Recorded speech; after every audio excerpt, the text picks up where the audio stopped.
मैंने यह कार्य 3 महीने की जगह 46 दिनों में मेरे मजदूर दोस्त की मेहनत और घंघोर तपस्या की मदद से किया है। श्रीधरन जी, आपको मेट्रोमैन क्यों कहते हैं?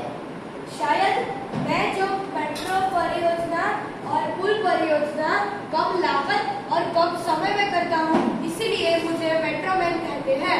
श्रीधरन जी, क्या आप बता सकते हैं आपने भारत मेट्रो रेल में काम करना क्यों चाहा?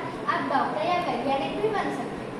शहरी यातायात में मेट्रो ट्रेन परियोजना या फिर पुल परियोजना एक बहुत बड़ा काम है। शहर के लोग यहाँ भागदौड़ करते रहते हैं, उनकी बीमारियां बढ़ती रहती है, इसीलिए मैंने इस फील्ड में काम करना चाहा। धन्यवाद। दूर की सोच किसी भी परियोजना के लिए बहुत महत्वपूर्ण होती है। आपकी क्या सोच है? मेट्रो ट्रेन परियोजना शहरी यातायात का एक श्रेष्ठ कारण है।